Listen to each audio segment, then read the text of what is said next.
নমস্কার। খবরদার কথা নয়। আজকে মুক্তধারায় রাজ্যের উপজাতি জনগণের রাজা বলে চিহ্নিত প্রাক্তন মুখ্যমন্ত্রী দশরথ দেবের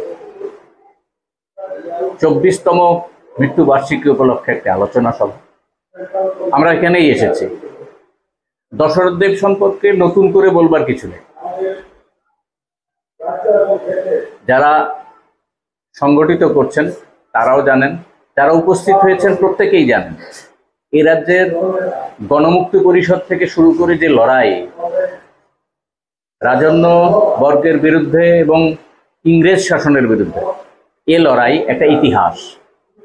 কেউ কেউ বলেন বটে যে তিপ্রাসাদের পক্ষ থেকে এ রাজ্যের কোনো জাতীয় দল মুখ্যমন্ত্রী নির্বাচিত করেননি। যারা ইতিহাস জানেন তাদের জন্য বলবার কিছু দরকার নেই। যারা ইতিহাস থেকে অনেকটা দূরে রয়েছেন তাদের জন্য বলি, দশরথ দেব মার্ক্সবাদী কমিউনিস্ট পার্টির কেন্দ্রীয় কমিটির সদস্য ছিলেন এবং 1993 সালে এ রাজ্যে মুখ্যমন্ত্রী হিসেবে শপথ নিয়েছিলেন এবং 98 সাল পর্যন্ত ধারাবাহিকভাবে তিনি মুখ্যমন্ত্রীর দায়িত্ব পালন করেছেন। জ্যোতি বসুকে যদি বাদ দেই তাহলে দশরথ দেব 1998 সালে রীতিমতো অবসরই নিলেন এই রাজনৈতিক যে কর্মকাণ্ড, নির্বাচন ইত্যাদি থেকে।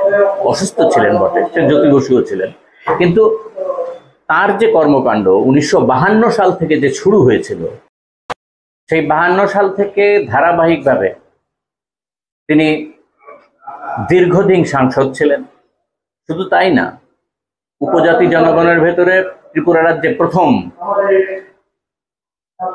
সাংসদ। আপনারা জানেন সেই ইতিহাস, অনেক ইতিহাস আছে, আজকে আলোচনা হবে, আপনারা শুনবেন। প্রসঙ্গক্রমে বলি, তার গ্রেপ্তারি পরোয়ানা ছিল 1952 সালের নির্বাচনের সময়, কোনো প্রচার করতে পারেননি। তারপরেও নির্বাচনে জয়ী হয়ে তাকে ধরবার জন্য সমস্ত জায়গায় নিরাপত্তা বাহিনী ঘেরাও করে রেখেছিলেন, কিন্তু তিনি সরাসরি সংসদে উপস্থিত হয়ে শপথ নেন এবং সবকে চমকে দেন। একটা সাংঘাতিক চরিত্র, একটা ঐতিহাসিক চরিত্র, নিজে একজন ইতিহাস হয়ে গিয়েছেন এই উপজাতি মহলে। আজকে তাকে নিয়েই আলোচনা হবে, আপনারা এই আলোচনা শুনবেন। আমার ধারণা দশরথ দেব সম্পর্কে আমাদের অনেক অজানা তথ্য আজকে বেরিয়ে আসবে এবং তিনি আমাদের প্রতিনিয়ত সমৃদ্ধ করেছেন এবং সমৃদ্ধ করে চলেছেন। স্বাভাবিকভাবে আমাদের বলতে আমরা এই রাজ্যের সংস্কৃতি বহনকারী রাজ্যের জাতি উপজাতি প্রত্যেকেই এটা একটা গর্ব। দশরথ দেব আজীবন আমাদের কাছে গর্ব হয়েই বেঁচে থাকবেন আমাদের হৃদয়ে। চলুন মূল অনুষ্ঠানে আমরা প্রবেশ করি। শ্রদ্ধেয় দশরথ দেবপ্রমার প্রতিমূর্তিতে মাল্যদান করে আমরা অনুষ্ঠানটি এগিয়ে নিয়ে যাব। আমি অতিথিবৃন্দকে কমরেড দশরথ দেবপ্রমার প্রতিকৃতিতে মাল্যদান করার জন্য অনুরোধ করছি। প্রথমে মাল্যদান করবেন শ্রদ্ধেয় জিতেন্দ্র চৌধুরী মহোদয়, বিরোধী দল নেতা, ত্রিপুরা বিধানসভা। ডক্টর বুধরায় দেববর্মা মহোদয়, শ্রদ্ধেয় পুরুষোত্তম রায় বর্মন মহোদয়,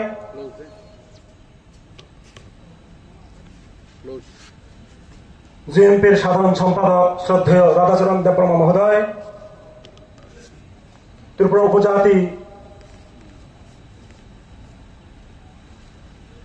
গণমুক্তি পরিষদের সভাপতি কমরেড নরেশ জমাতিয়া মহোদয়, উপজাতি যুব ফেডারেশনের সভাপতি কমরেড কৌশিক রায় দেববর্মা মহোদয়, কমরেড নবারুণ দেব,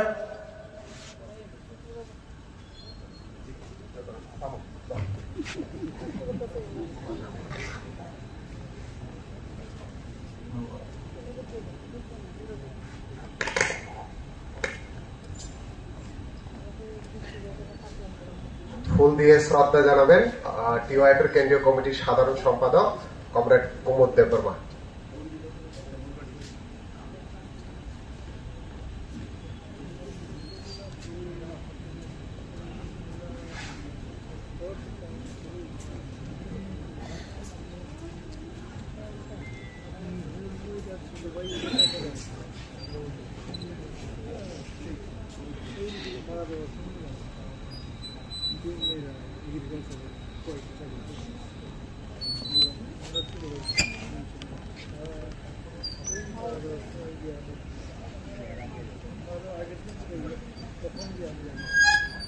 সুধী সজ্জন মন্ডলী, কমরেড দশরথ দেববর্মার প্রতিকৃতিতে মাল্যদান করবার জন্য আমি বিশিষ্ট অতিথিবৃন্দ এবং এখানে উপস্থিত সজ্জন মন্ডলীর পক্ষ থেকে আপনাদেরকে প্রতিকৃতিতে মাল্যদান করার জন্য অনুরোধ করছি।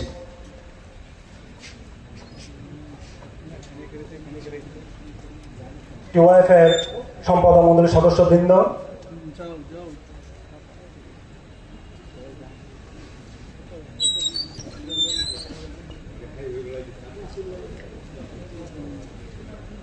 গণ আন্দোলনের নেতৃত্ব শ্রদ্ধেয় রতন দাস মহোদয়,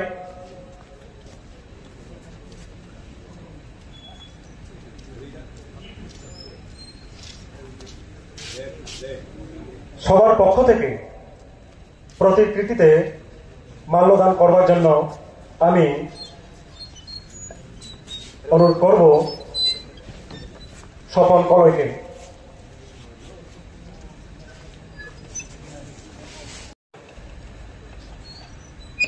আজকে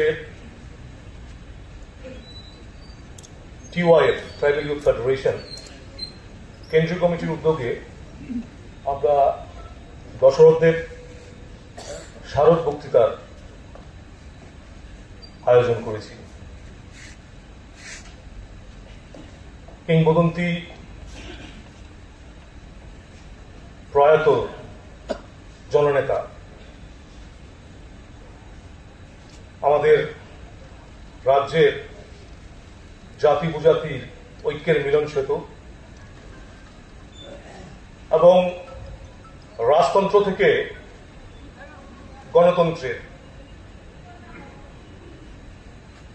অন্ধকার থেকে আলো পথের দিশারি শ্রদ্ধেয় দশরথদেবকে আবারও আমি আমার ব্যক্তিগত তরফ থেকে এবং সংগঠনের পক্ষ থেকে আমি শ্রদ্ধা জ্ঞাপন করছি। Dasharath Debbarma memorial lectures organized by Tribal Youth Federation, contribution of Jana Shiksha Andolan in shaping the language, culture and identity of indigenous people in Tripura. আমাদের মাঝে রয়েছেন আমাদের আমন্ত্রিত বক্তাগণ, leader of opposition comrade Jitendra Chowdhury, বিশিষ্ট আইনজীবী শ্রী পুরুষোত্তম রায় বর্মন, বিশিষ্ট ভাষাবিদ শ্রী বুধরায় দেববর্মা মহোদয়। আমার শুভকামনা সবাইকে এই আজকের এই সভা সাফল্য মণ্ডিত করে তোলার জন্য। আমি এখন আলোচনা করার জন্য অনুরোধ করছি আমাদের সংগঠনের সাধারণ সম্পাদক, স্বাগত ভাষণ রাখার জন্য অনুরোধ করছি সংগঠনের সাধারণ সম্পাদক কমরেড কুমুদ দেববর্মা মহোদয়।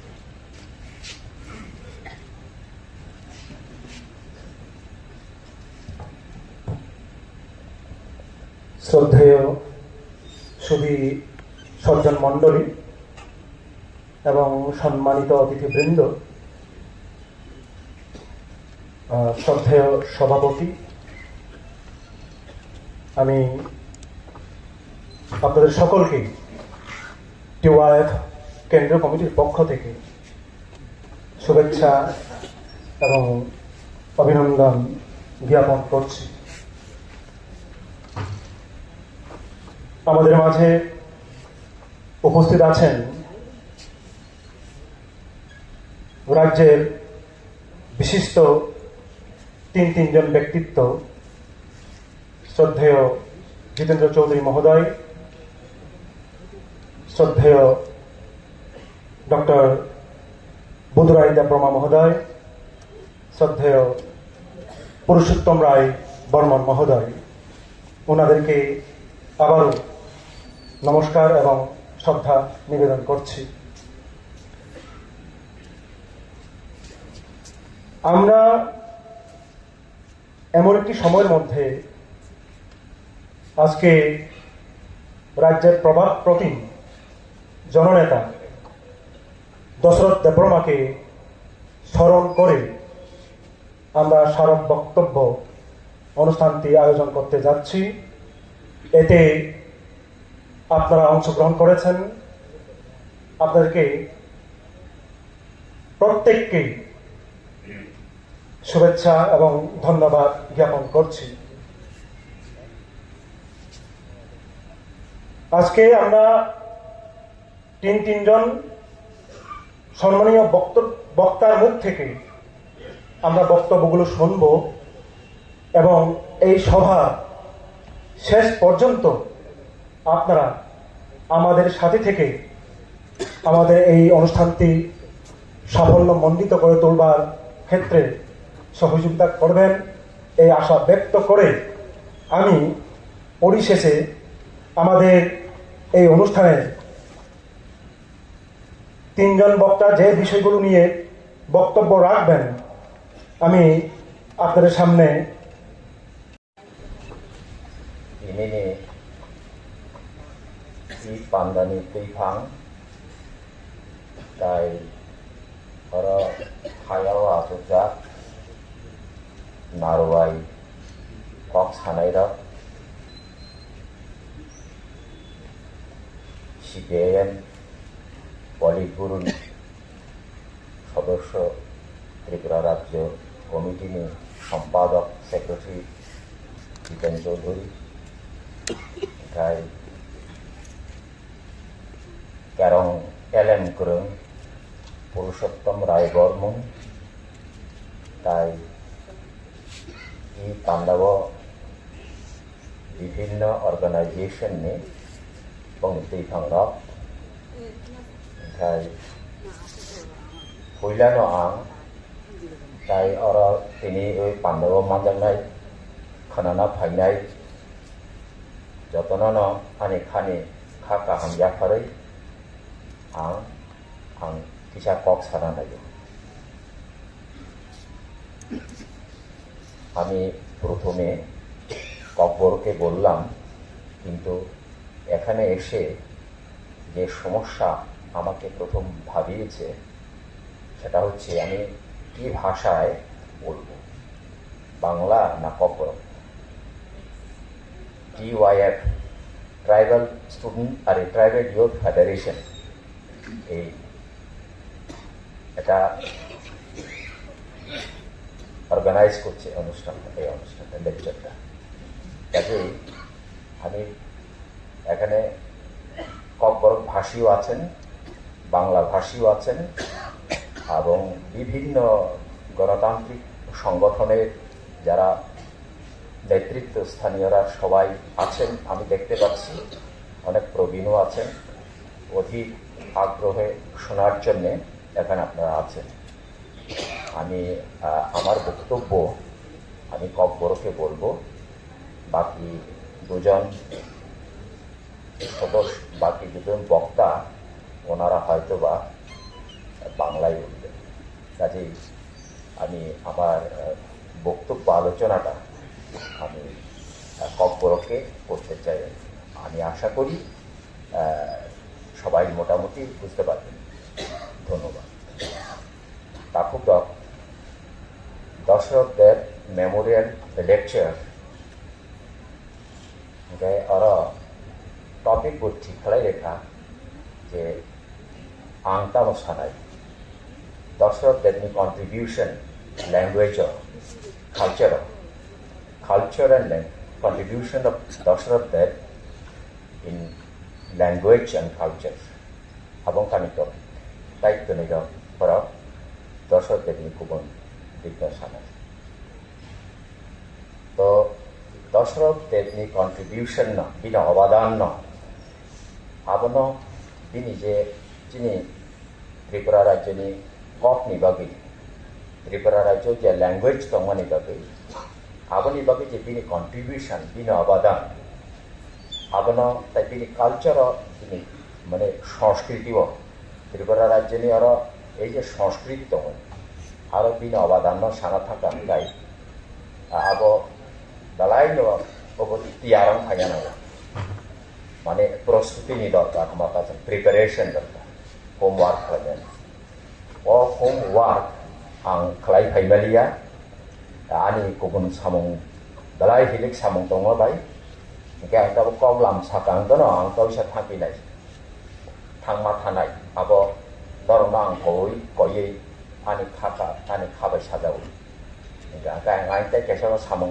खिबोयो आरो फायो कक सानानै गाबै तो कक से सानाय होनाय पिया नरंनि जेनाय माथै नरं नाय दंखा जे बुद्राय देबना तो कक बुसुलि सानाय दं आबनि बागै नरकर नासिंलाय दंखा खा लगै पिया नरनि खा लगमानि नरनि नायबासो आं साइमांगलानि आं खाखायो आं ताकिसा जरामानै ताकिसा पियारं फाकि आं साइमा खाम कारण দশরথ দেবনীর উপর সান্না থাকা আঙ্কাই যথেষ্ট স্টাডি দরকার পড়াশোনানি দরকার যেটা আমার তাবো নর্ম সাইমাং লাগবে দশরথ দেব ব আজাইকা নিনি 1969 থৈকা নিনি 1998 ওঙ্কাই দশরথ দেবনো সিনা থাকা আঙ্কাই এই জরানো সিনা নাঙ্গাই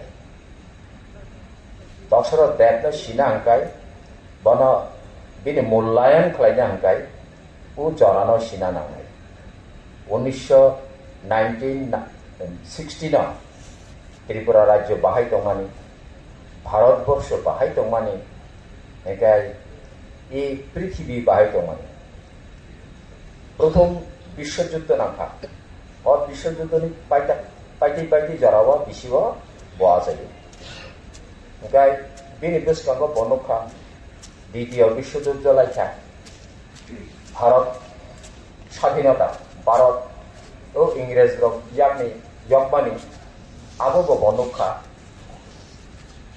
ओंखाय आबोनि उलो इ भारत इंग्रेज रकनि याकनि यकमानि उलो भारत इ शासन व्यवस्था आबो बनखा आपरो बोतै पॉलिटिकल सिचुएशन दंमानि ऑल ओवर इंडिया और सिचुएशन दशरथ देव बाइके कक साका बताम सामं तंखा बस्तु साइजों सामं तैया बत बे एकटा अर्गानाइजेशन नि बिसिं तै दङ किया तब बिनि वानसुकमु अ जागा लीड खालायो नेतृत्व आरो बेंगु गाय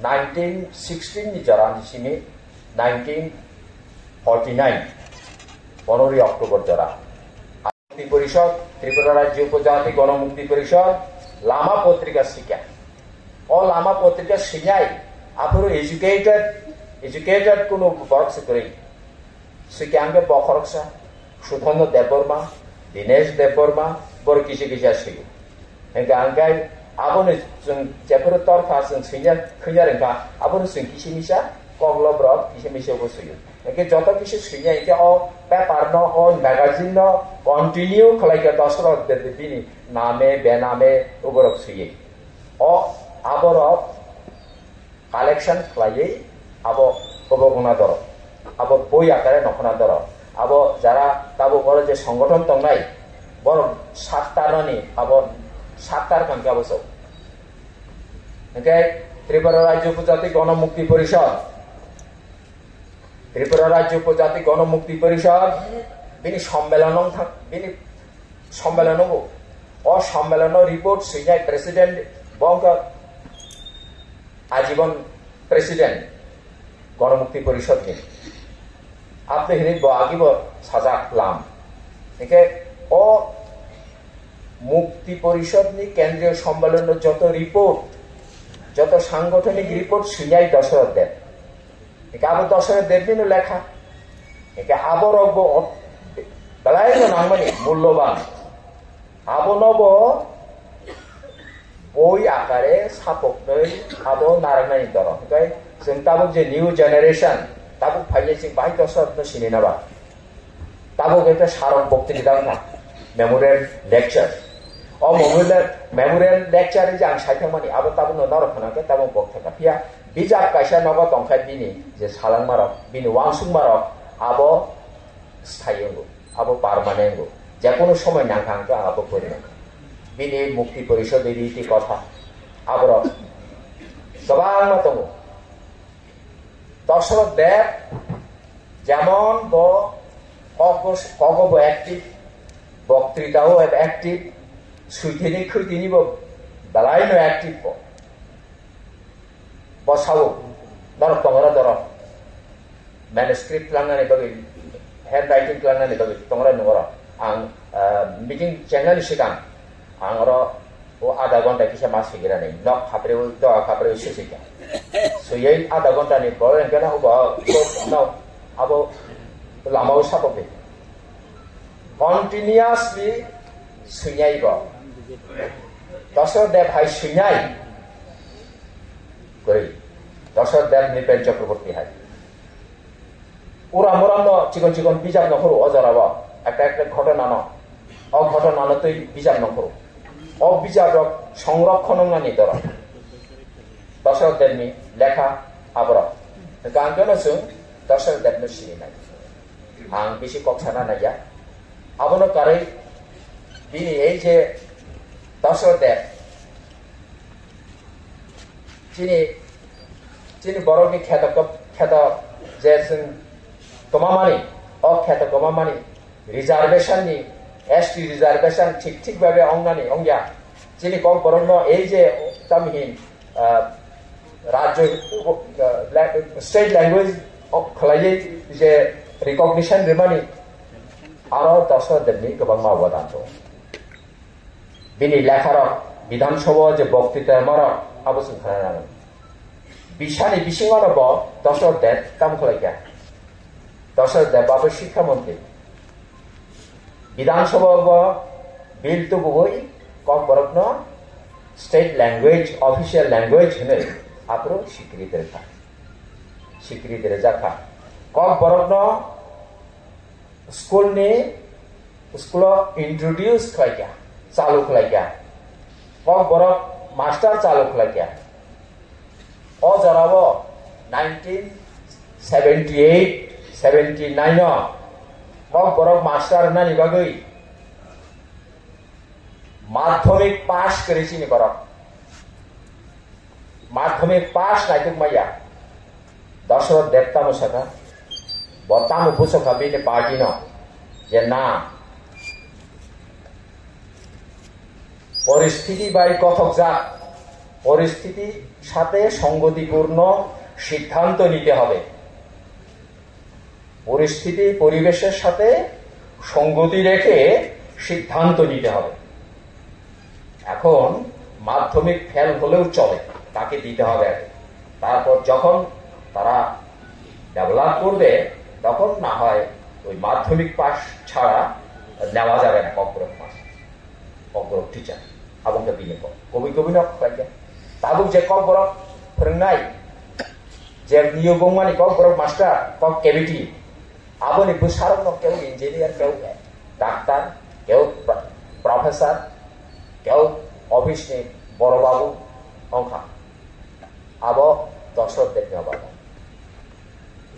आबो दशरथ देवनि वानसुमो आबो सिबिनया जेनि बिसिंगो এই যে জায়গা জায়গা স্কুল তাই খুলনানি লামা সামনানি ট্রাইবাল এলাকাবো আদিবাসী এলাকাবো ইন্ডিজেনাস বড়লুনি এলাকাবো আবো দশরথ দেবনি বাবা এখানকার এই যে কালচার ও কালচার যিনি কম বড় যিনি উজি রিসা ইগনাই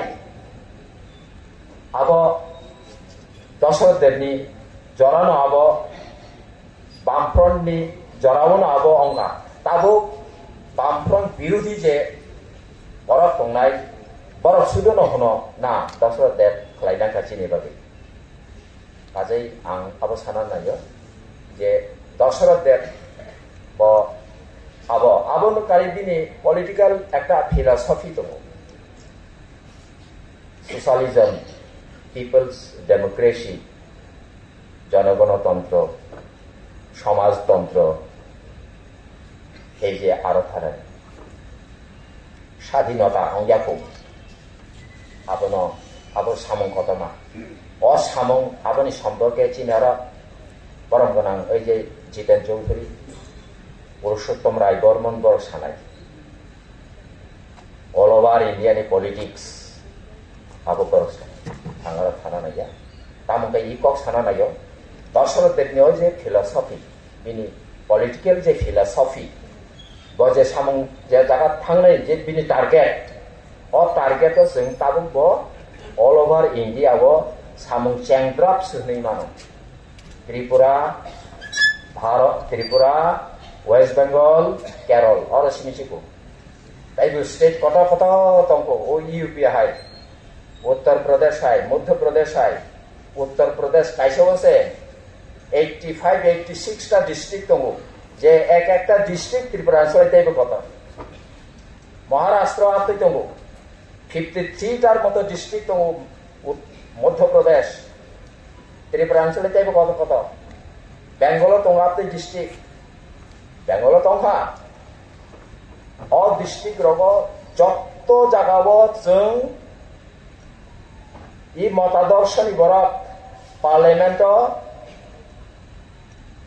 400 আসলে থাকাঙ্কসে আবরসে जों পরিবর্তন ইবাগৈ Dasarath Devni ও টার্গেট ও জায়গা থানানি বাগৈ আবো Dasarath Devni আবো খুব সামগ্রা ও সামংবো जों ওয়ানসুনা নাঙাই আং আসং সানা নাইও Dasarath Dev যে ওয়ানসুপ্লাইমানি চিনি বিনি যে কন্ট্রিবিউশন ও কন্ট্রিবিউশন ন বিনি যে কন্ট্রিবিউশন বসে খলাইয়া বিনি এই যে অশিক্ষিত কম শিক্ষা সম্পন্ন বিনি কর্মী রক বা ক্যাডার রক বা এলিমেন্ট রক বাই বজে সামং তাংলা মানি জিনিস বিনি সেলাই जों তাই সামং তানা নাঙাই যিনি এডুকেশন তাই সামং তানা নাঙাই যিনি বিসঙ্গ जों তাবো ওয়ালাইলাই দंगो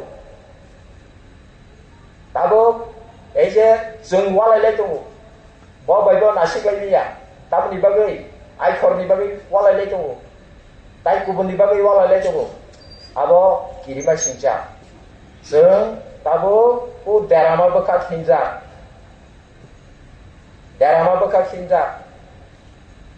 12 লক্ষ কম বরক সানাই যদি जों গ্রাগৈ মথাসাংগৈ রাগসুগৈ লামা তংসা হিমপানো जों জাগাও সগৈ গেলা যদি চিনি লামা বাস্তব বাই গঠকজাত বাস্তবের সাথে সঙ্গতিপূর্ণ না হয় সিদ্ধান্ত কাজেই তাবো বেলাইনো কিরিমা সিংচা ও জাগাও जों याबरि सेनानि आपते खालामनाय हेंगानो जों Dasarath Dev जे वानसुप्लांमानि ब जे नुप्लांमानि इमां अ निमां चिनार बुमुक पेरनाय हनै आं खाखावै जत्तनो आनि खानि खाका हामयाफोरै दाउसा आं आनि कपनो मुथाका चुसाय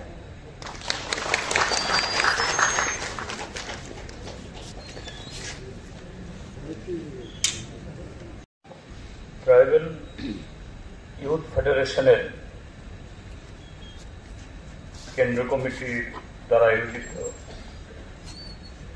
জননেতা দর্শক দেব স্মারক বক্তৃতা মালার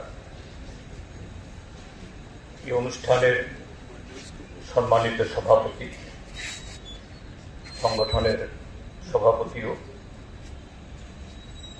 মঞ্চে আসীন আছেন আজকের এই বক্তৃতা মালার দুজন বিশিষ্ট বক্তা বিশিষ্ট আইনজীবী এবং মানবাধিকার রক্ষার আন্দোলনের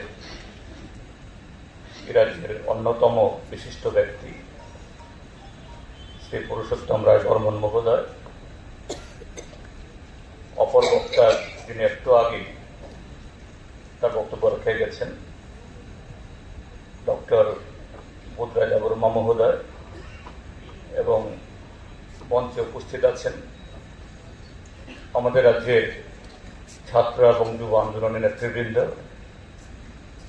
এবং আজকের এই অনুষ্ঠানের সুধী ছুটির মণ্ডলী এবং যারা সামাজিক মাধ্যমের মধ্য দিয়ে সরাসরি আমাদের বক্তব্য শুনছেন বা পরবর্তী সময়তে শুনবেন, আমি সমস্ত শ্রোতাদের শুভেচ্ছা জানাচ্ছি এবং আয়োজকদের একটা খুবই বিশেষ সময় এই কর্মসূচি আয়োজন করার জন্য তাদেরকে কৃতজ্ঞতা জানাচ্ছি। যে দশরথদেব স্মারক বক্তৃতা, এটা দশরথদেবের স্মরণ সভা না, কিন্তু তিনি যেহেতু এই অঞ্চলে, শুধু এই রাজ্যের না, আমাদের সামাজিক, সাংস্কৃতিক, রাজনৈতিক, অর্থনৈতিক একটা সামগ্রিক আন্দোলনের তিনি একজন পুরোদা ব্যক্তিত্ব ছিলেন। তাকে কেন্দ্র করে একটা নির্দিষ্ট টপিকের উপরে আজকে আলোচনা। এখানে লেখা হয়েছে কন্ট্রিবিউশন অফ জনশিক্ষা আন্দোলন in shaping the language, culture and identity of indigenous people of Tripura. অর্থাৎ ত্রিপুরা রাজ্যের ট্রাইবাল অংশের মানুষ তাদের ভাষার, সংস্কৃতি ও অর্থনৈতিক বিকাশে জনশিক্ষা আন্দোলনের অবদান। যদিও আমাকে আবার বলা হয়েছে যে সামগ্রিক এই রাজ্যের বিকাশে রাজ্যে বামপন্থী আন্দোলন সম্পর্কে বলার জন্য আমি উদ্যোক্তাদের বলছি যে আমি ওইদিকে না গিয়ে যে টপিক্সের উপরে আমি আমার আলোচনাটা রাখতে চাই। কেননা যে সময়ের মধ্য দিয়ে আমরা যাচ্ছি, শুধু এই রাজ্যে, এই অঞ্চলে বা আমাদের জাতীয় ক্ষেত্রে এই সময়তে কতগুলো ডেভেলপমেন্ট, এটা কোন অঞ্চলকে কেন্দ্র করে, কোন একটা জনগোষ্ঠী কেন্দ্র করে হলেও, যে এই সময়তে আমাদের দেশের সামগ্রিক রাজনৈতিক, সামাজিক, অর্থনৈতিক এবং শুধু তা না, যে সামগ্রিকভাবে যে আমাদের দেশের ঐক্য, এই দেশের সংবিধান, এগুলো সম্পর্কে অনেকগুলো প্রশ্ন সেখানে তুলে দিচ্ছি। কাজে এই প্রসঙ্গে জনশিক্ষা আন্দোলনের তার যে ভূমিকা এবং ত্রিপুরা রাজ্যের মধ্যে শ্রদ্ধেয় দশরথদেবের নেতৃত্বে যে ঐতিহ্য বা যে শিক্ষা আমরা অর্জন করেছি, তা থেকে এই বিষয়গুলো আমি একটু বলতে চাই। এবং কোন সময়েতে যে আমাদের স্বাধীনতার ৭৭-৭৮ বছরেও কোন কোন পক্ষ থেকে, কোন কোন মহল থেকে এই আজকে কালকেও এই স্লোগান উঠছে যে ত্রিপুরাজ্যের এই ট্রাইবেলদের, ত্রিপুরাসাদের যদি তার অস্তিত্ব রক্ষা করতে হয়, একমাত্র ত্রিপুরাসা মুখ্যমন্ত্রী করলে সম্ভব।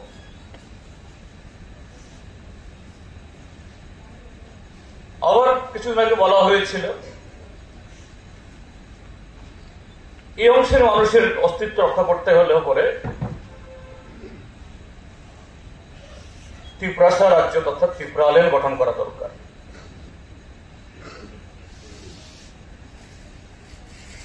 তার আরো কিছুদিন আগে বলা হয়েছিল যে ত্রিপুরা ল্যান্ড না, ত্রিপুরা রাজ্য না, ত্রিপুরা রাজ্যটাকে পৃথক করা দরকার। এটা আমরা প্রতিদিন আমরা লক্ষ্য করছি। আবার আমাদের পার্শ্ববর্তী রাজ্য আসাম, এই অঞ্চলের সবচেয়ে বড় রাজ্য, আয়তনের দিক থেকেও হয়তো অরুণাচল থেকে আয়তনে ছোট হবে, কিন্তু পপুলেশনে সবচেয়ে বড়। আসামে এখন একটা উত্তাল আন্দোলন চলছে, একটা না, আসামে জটিল ধরনের এই সামাজিক রাজনৈতিক ঘটনাবলী ঘটছে।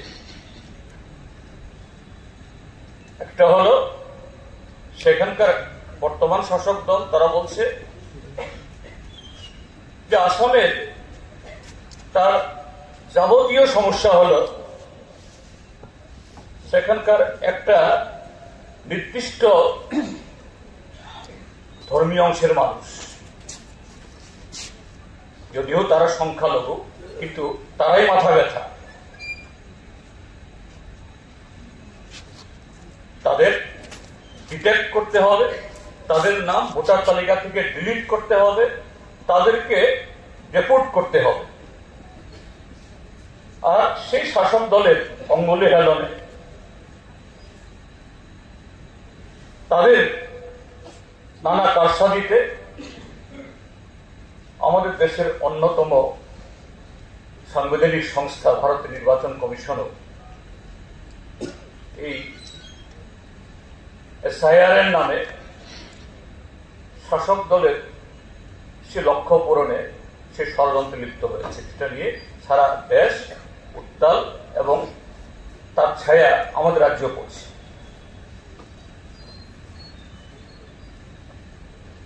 সেই সময় দেখা যায় আরেকটা আন্দোলন আসামের 6টা জনগোষ্ঠী, যাদেরকে বলা হয় চা জনগোষ্ঠী বা টি ট্রাইব, সান্থাল, মুন্ডা, ওরাও, তার সাথে হলো কোচ রাজবংশী, আরো কয়েকটা জনগোষ্ঠী, মটার, মোরান, অহম। আমি গতকালের মতো আসাম থেকে এসেছি আমাদের একটা সাংগঠনিক কাজ থেকে, আমি খবর নিচ্ছিলাম, সবটা আমারও জানা ছিল না যে 6টা জনগোষ্ঠী এখন তারা আন্দোলন করছে, তাদেরকে ট্রাইবাল স্ট্যাটাস দিতে হবে, শিডিউল ট্রাইব তালিকাতে এদেরকে অন্তর্ভুক্ত করতে হবে। এই 6টা জনগোষ্ঠী তারা যদি আবার বিভিন্ন রাজনৈতিক দল, বর্তমান শাসক দল সেখানকার বিজেপি, তারাও, এবং তার আগে যারা ক্ষমতায় ছিলেন কংগ্রেস দল, তারাও তাদেরকে বারবারই প্রতিশ্রুতি দিয়েছে, এবার যদি আমরা নির্বাচন জিতে আসতে পারি তোমাদেরকে 6 মাসের ভিতরে, 1 বছরের ভিতরে এই এসটি তালিকাভুক্ত করা হবে। এটা কংগ্রেসও প্রতিশ্রুতি দিয়েছিল বারবার, এখনকার বিজেপিও দিয়েছে, কিন্তু ক্ষমতায় যাওয়ার পর আর কেউ এই পাতা উল্টিয়ে দেখে না। তো তারা আসামে যেহেতু আগামী 2026-এ ভোট আসন্ন, এখন বিশাল বিশাল আন্দোলন করছে, একসাথে 50-60 হাজার মানুষ একসাথে মশাল মিছিল। হিসাব নিলাম তাদের কাছ থেকে, যারা এই 6টা জনগোষ্ঠী যাদেরকে প্রতিশ্রুতি দিয়েও প্রতিশ্রুতি পালিত হচ্ছে না, যারা এখন রাস্তায় নামছে, তাদের টোটাল পপুলেশন কত? তাদের টোটাল পপুলেশন প্রায় 1,75,00,000। আর আসামে যারা এখন এই শিডিউল ট্রাইব হিসাবে স্বীকৃত আছেন বড়, ডিমাসা, আরো কার্বি ইত্যাদি মিলিয়ে তারা 40 লাখ। অর্থাৎ এই 40 লাখের সাথে আরো 1,75,লক্ষ যুক্ত হলে কত হবে? 2,15,00,000। মানে আসামের মোট জনসংখ্যা 3 ভাগের 2 ভাগ। কেন এই 2 কোটি এই জনগোষ্ঠীর মানুষ কেন তারা এই ট্রাইবাল স্ট্যাটাস চায়? কেন আগামী নির্বাচনের আগে ডু অর ডাই এটার আন্দোলন? একটাই কারণ, যে বর্তমান আমাদের দেশের যে অর্থনৈতিক অবস্থা, সেখানে জনজীবনের প্রতিটি ক্ষেত্রেতে এই অর্থনৈতিক অসম বিকাশের কারণে যে সামাজিক অর্থনৈতিক যে নিরাপত্তা, এটা বিঘ্নিত। যুবকদের হাতে কাজ নেই, আর এই দেশের অন্য অঞ্চলের সাথে রাজ্য বা আসাম, সেখানকার সে অংশের জনগণের তাদের যে চিরাচরিত জীবিকা এই জমির উপরে। আর দেশের বর্তমান সরকার গত 11 বছর ধরে বিকশিত ভারত, আত্মনির্ভর ভারত গড়ার জন্য যারা আজকে এই নানা স্লোগান তুলছেন, নানা স্বপ্ন দেখাচ্ছেন, এই সরকার এদের যে তথাকথিত হিন্দু রাষ্ট্র নির্মাণের আড়ালে এদের এক দফা কর্মসূচি, যে এদেশের সমস্ত সম্পদ, এটা খনি হোক বা জমি, নদী হোক বা জলা, এগুলি সবটাই অকাতরে কর্পোরেটে তুলে দেওয়া। আসামেও এই সময়েতে হাজার হাজার হেক্টর জমি আদানি আম্বানিদের কাছে জলের দরে তুলে দেওয়া হচ্ছে, এবং সেটা শুধুমাত্র যারা নন ট্রাইবাল এলাকাতে না, যেখানে জমির উপরে সেরকম সাংবিধানিক কোন ধরনের রক্ষা কবচ নেই। এমনকি 5th schedule, 6th schedule, Karbi Anglong, বড়ো টেরিটোরিয়াল কাউন্সিল 6th শিডিউল, এই 6th শিডিউল এলাকাতে রাজ্য বা কেন্দ্র এরকম সিদ্ধান্ত নিতে পারে না, সেখানেও হচ্ছে। কাজী এই যে শিডিউল ট্রাইব হওয়ার যে তারা, তার ভেতরে এটা হলেই যে সব সমাধান হয়ে যাবে না, তাহলে তো ত্রিপুরাতে এই সমস্যাগুলি হতো না। এটলিস্ট এদের ধারণা হলো এই 2.25 কোটি মানুষ যদি এসটি অন্তর্ভুক্ত হয়, তাহলে এটা 6th শিডিউলের মধ্যে পড়বে। 6th শিডিউল হলে পরে জমির গ্যারান্টি, রক্ষা কবচ তৈরি হবে। কাজে এই থেকেই আন্দোলনগুলো হচ্ছে। কিন্তু ত্রিপুরা অভিজ্ঞতা যদি আমরা দেখি, আমি আরেকটা তথ্য দিতে চাই, যে যারা আজকে বলছেন ট্রাইবেলদের অস্তিত্ব রক্ষা করতে হলে পরে ট্রাইবেল চিফ মিনিস্টার হলেই একমাত্র সম্ভব, ট্রাইবেল স্টেট হলেই একমাত্র সম্ভব, এটা তো ছিল যে আধুনিক যারা সমাজতত্ত্ববিদ বা ইতিহাসবিদরা, যে খ্রিস্টপূর্ব 8000 সাল আগে থেকে বর্তমান সময় অবধি এটাকে 8টা ফেজে এই সময়টাকে ভাগ করে, প্রি হিস্টোরিক অর্থাৎ রিটেন এই রেকর্ড বা এরকম নেই এই যুগ, খ্রিস্টপূর্ব 8000 খ্রিস্টাব্দ থেকে এই সাল থেকে 3000 সাল অব্দি, তারপরে এনসিয়েন্ট সিভিলাইজেশন, আমাদের সেই প্রস্তর যুগ ইত্যাদি, এটা সেই 3000 খ্রিস্টপূর্ব 3000 সাল থেকে এই যীশু খ্রিস্ট মারা যাওয়ার 500 বছর অব্দি।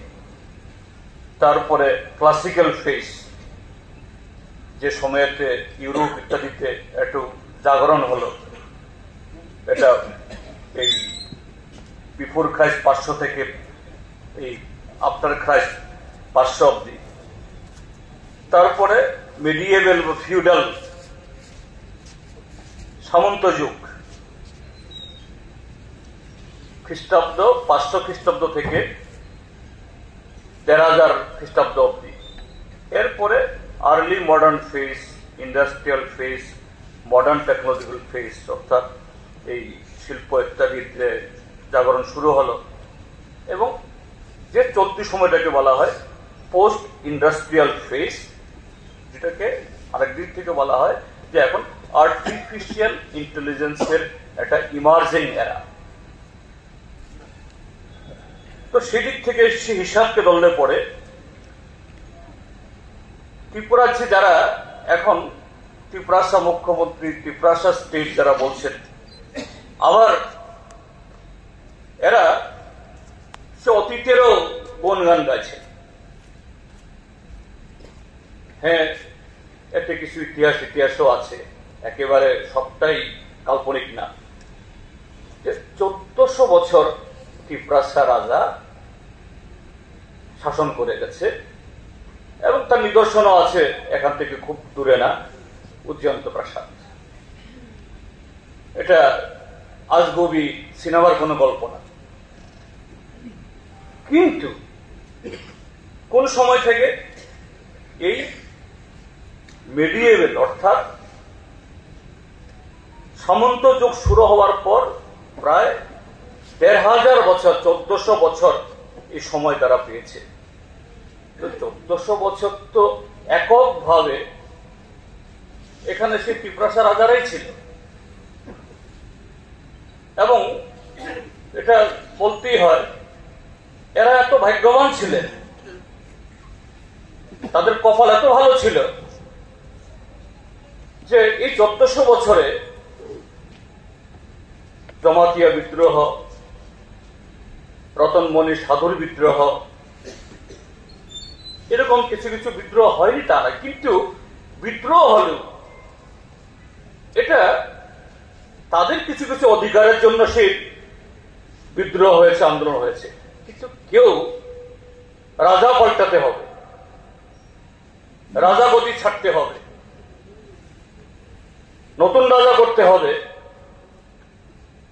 এরকম কোন বিদ্রোহের কথা শোনা যায় না। রাজমালাতেও লেখা নেই, বা লিখিত না থাকলেও কথ্যভাবেও অন্তত আমি জানি না। তো সেদিক থেকে বলবো ত্রিপুরা রাজ্যের রাজবংশ অত্যন্ত সৌভাগ্যবান। অথচ এরকম একটা শান্তিপূর্ণ, সেরকম খুব ছড়িয়ে ছিটিয়ে নয়, এইভাবে নিরবচ্ছিন্নভাবে শাসন করার সুযোগ পেয়েও এত অনুগত প্রজা তাদের সামাজিক, সাংস্কৃতিক, অর্থনৈতিক বিকাশ সেই ক্ষেত্রে শুধু উদাসীন না, চরম চরম উদাসীনতা, যারই ফলশ্রুতি পরবর্তী সময়েতে এই আধুনিক বুর্জোয়া শাসনে সেখানে আমাদের দেশে যখন নতুন ধরনের এই শাসন ব্যবস্থা তৈরি হল, বর্তমান সময় যা চলছে, এই জায়গায় এই অংশের মানুষ নিষ্পেষিত হয়েছে, এবং সেটা এই নিষ্পেষণ, এই আক্রমণ, এই অনীহা, এটা আরো বেশি তার সুদূর প্রসারে প্রসার করত। যদি 1945-এর সেই জনশিক্ষা আন্দোলন না হতো, 1948-এ গণমুক্তি পরিষদ তৈরি না হতো, তার হাত ধরে বাম গণতান্ত্রিক আন্দোলন সংগঠিত না হতো, বামপন্থী ফ্রন্ট সরকার না আসতো, তার একটা দিক শ্রদ্ধেয় ডক্টর বুদ্ধরাজ দেববর্মা মহোদয় কিভাবে দশরথদেবের নেতৃত্বে যে কব্বর ভাষা অনাদৃত, অবহেলিত, এই রাজবাড়িতে তার স্থান নেই, এই ঋষা রিগনাই এগুলো নিয়ে মাঝে মধ্যে নাটক টাটক হয়, কিন্তু এই ঋষা রিগনাইয়ের কোনো স্থানই ছিল না এই রাজবাড়িতে। যে গড়িয়া মামিতা হজাগরি নিয়ে কে কত বেশি এর মানে মানে কি বলে রক্ষক, কে কত বেশি তার মালিকানা, তার শেয়ার, এগুলো নিয়ে অনেক কিছু করে, কিন্তু এগুলা কেউ জানতোই না। যে অন্ধকার দিকগুলো, অন্ধকার ভেদ করে জনশিক্ষা আন্দোলন, গণমুক্তি পরিষদের আন্দোলন, বামপন্থী আন্দোলন, এত কিছু যে প্রতিবন্ধকতার মধ্যে দাঁড়িয়ে, বিরোধিতার মধ্যে দাঁড়িয়ে এই ত্রিপুরাজ্যকে দশরথ দেবরা যে মাত্রায় নিয়ে এসেছিল,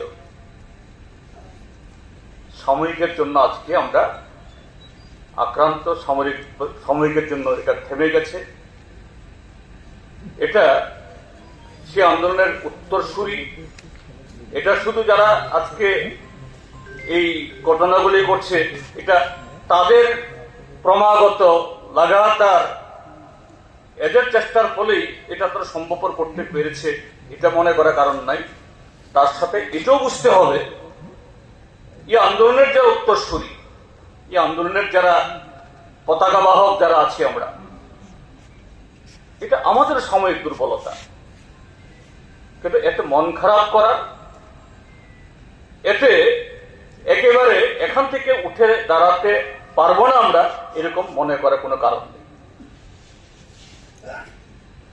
যে ভুল বা এরকম কোন দুর্ঘটনা সাময়িক হতে পারে সমাজ জীবনে, ব্যক্তিগত জীবনে, কিন্তু আমরা যদি লাগাতার